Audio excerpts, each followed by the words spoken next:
Madame Christine Léa Faye, la première adjointe au maire de Thiès-Nord, la présidente de la commission aménagement et cadre de vie, le officier d'état civil. Dans un premier temps, j'étais la présidente de la commission des marchés. De mon toc Ben Bessek, je reçois un arrêté, nous disons voilà, tu n'es plus présidente. Je ne sais pas ce que j'ai fait, je ne sais pas ce que j'ai dit, mais moi j'ai compris que j'étais de trop. Parce que même si tu me donnais le monde entier de Mouchidougou,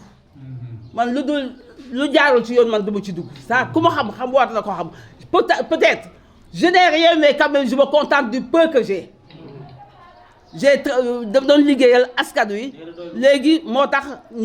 on m'a mis d'or, on m'a demandé de signer. Je n'ai pas signé ce papier jusqu'au moment où je parle aujourd'hui. Et c'était le début. Ensuite, mon commission aménagement et cadre de vie. Chaque fois, je def dara. Nous dans cette technique. Mais c'est technique, mais moi, je suis la présidente, je dois être au courant de ce qui se passe. Et même si je suis la présidente, en tant que première adjointe, il a voyagé 2 fois, me signé, point. C'était ça mon rôle, c'était ça mon travail. L'autre monde donne ce me En fin de compte, bon, j'ai laissé. Parce que même dans tes signatures, je ne veux pas parler de moi. Les gens, n'importe comment, à la fin du mois. Des gens qui ne venaient jamais au travail,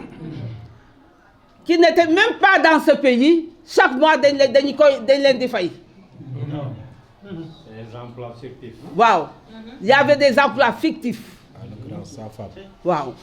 Donc, moi, il y a des choses, vraiment, je ne pouvais pas comprendre. Mais moi, j'étais obligée, de signer tous les papiers pour que les gens perçoivent à temps. Je l'ai fait. Mais j'ai vu vraiment, vraiment, moi, je me demandais, parce que quand je ligue, quand je nous avons bulletin de salaire, même à heures supplémentaires. Moi, je ne comprends pas. Chaque mois. Les 2 fois que j'ai signé les bulletins de salaire, il y avait ce genre de problème. Moi, j'ai compris après que, bon, il ne fallait pas que, bon, je me fatigue. Je n'ai une signature, avec des célèbres mariages, bon, tu vois, ligue officier d'état civil d'Al. Waouh. Donc, bon, moi, je ne voulais pas chaque fois en parler au président Idrissa Seck parce qu'en fin de compte, bon, je laissais faire. Moi, je suis venu au bureau, je suis venu 1h, 13h, en tant que première adjointe. Tout le travail que je devais faire a été... Ils sont favorables au maire. Bon, moi, ça ne m'a pas gêné. Wow, mais moi, je dis une chose. Président Idrissa Seck, il est à mesure d'avoir tous les renseignements possibles concernant Thiès Nord. Et je l'invite quand même à tout faire pour avoir ces renseignements et maintenant à mettre les choses sur une balance. Parce que en Thiès Nord, il y a des gens qui ont mairie bi mën nañu djublu ci soxla askan wi. Vraiment, je pense que lui, il les connaît mieux que moi et je l'invite maintenant à vraiment à regarder en face et à voir ce qui se passe à Thiès Nord en ce moment et les gens qui sont candidats au niveau de Thiès Nord. Et moi, je vais citer en l'occurrence monsieur le maire Alassane Ndiaye que je soutiens.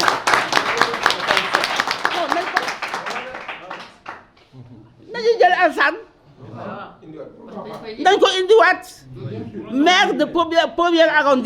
d'arrondissement la nekkoon léegi maire de plein exercice moi je sais que dina jublu ci soxla askan wi te dina ko def parce que équipe bi nekk ci ak moom dinañ ko obligé dinañu ànd ak moom def satisfaire les besoins de la population Thiès Nord. Moi je pense que c'est ça maa ngi leen di gërëm di leen sant. Saliou Fall Zal, coordinateur centre Issa Dème Nguent, conseiller municipal à la commune Nord, président commission culturelle de la commune Nord. Depuis 2 ans de cela, zone Nord, parce que j'ai entendu ñuy wax naan zone Nord y a pas de problème, tous les autres communes bu nekk a ngi bax ñu ni zone Nord amul problème wax naa leen li téyewal zone Nord ña fa war a baxal li leen téyewal déjà wax naa leen ko donc suñu baxalul loolu moo tax mais bi heure bi nag dafa jot parce que politique la tudd loo dëgg nit ki dina am moment boo xam day fippu parce que nag ku bëgg a dee da ngay wéqu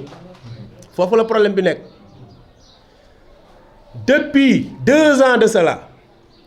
bu ñu wax ni zone Nord amul problème 2 ans de cela la commune Nord le conseil municipal de la commune Nord dafa diviser en 2 ca amul ci benn commune du est du ouest amul benn conseil municipal bu divisé wu ñii ànd ak ñii ànd ak ñii amu fi zone Nord rek la am benn problème a nga noonu première adjointe au maire est là madame Christine Laya Faye ci beneen groupe la bokk man je suis conseiller municipal président commission ci groupe bi laa bokk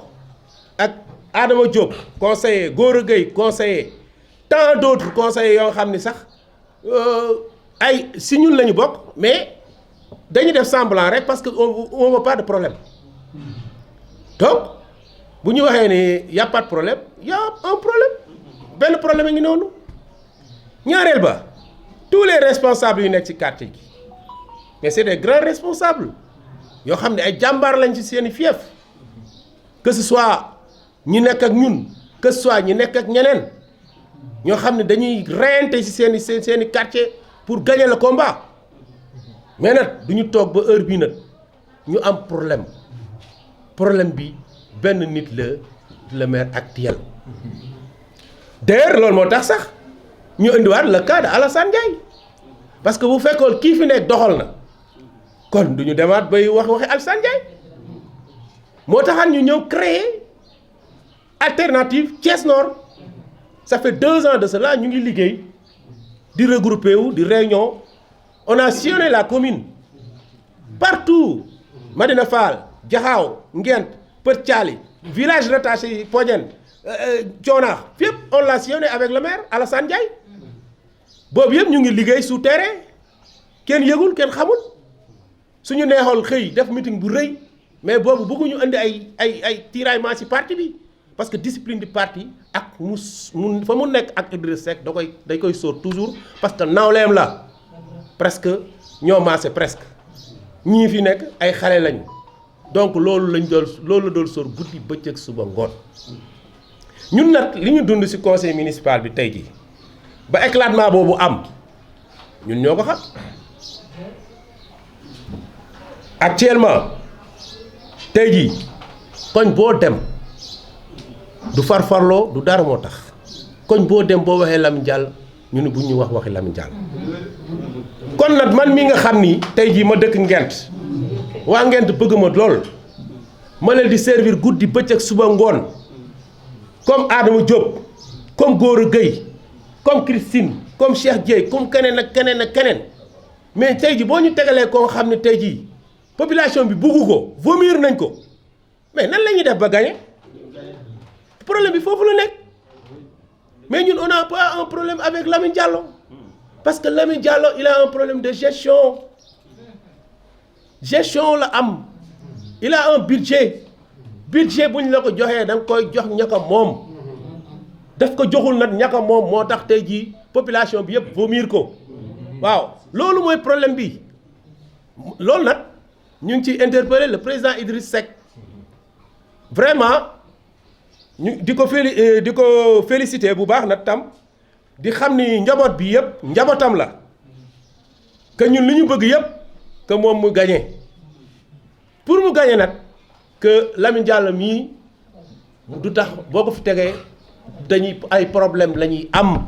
zone nord moo ni bëggatuñu Lamine Diallo zone nord moo ni bëggatuñu Lamine Diallo président Idriss Seck ñu ngi lay ñaan ñun ñëpp sa njaboot lañu zone nord am na ay compétence yu nekk fii yu dul jeex ay doomu zone nord a ngi fi yu dul jeex parti bi am na ay cadre am na ay kilifa yu mag yoo xam ne ñu ngi fi koo fi jox mu doxal ko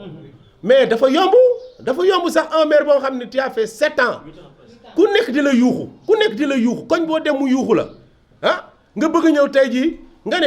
ngay xalaat sax ñuy xalaat sax naan dafiy dellu siwaat même bu dee ay foo la sax mais ñun loolu duñ ko nangu tey duñ ko nangu ëllëg waaw loolu la dama bëgg mu leer président ñu ngi lay ñaanaat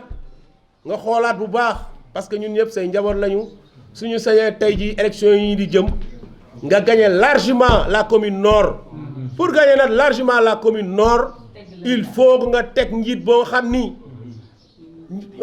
ña muy waxal ñëpp dañ ko gëm bëgg ko am nañu équipe zone nord am nañu équipe boo xam ni tey jii koñ boo dem dans les 19 quartiers équipe ma nga fa boo xam ni dañuy ñafe def lu nekk pour ñu gagner mais nag soo fekkee ne da nga jiital koo xam ne mënu mooy indil ñu problème mais kooku dindi ko teg fa keneen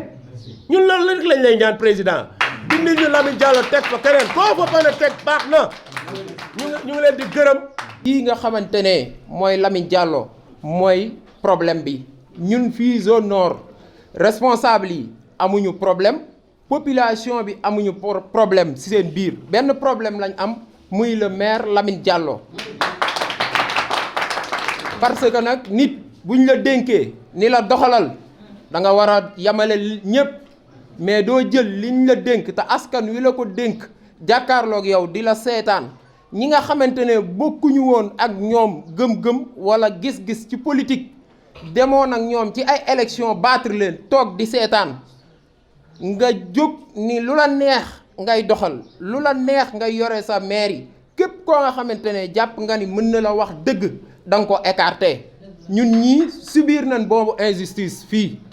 te ku ci nekk xam na li ñu daj ci parti bi nit nag fa nga xamante ne fa nga nekk fa nga mën a jooytoo lala metti parce que nag nous sommes des personnes très libres j'insiste je dirais bien très libres bëgg nañ trop président Idrissa Seck mais je pense que on lui transmet pas la bonne information ici au niveau de la zone nord. Oui. te yaakaar naa ni ci tënk rek zone nord buñ doon xool li fi nekk ci ay cadres ak des cadres de haute facture mën a gérer commune bi yaakaar naa ne Lamine moom dañ koy disqualifier dootul bokkati.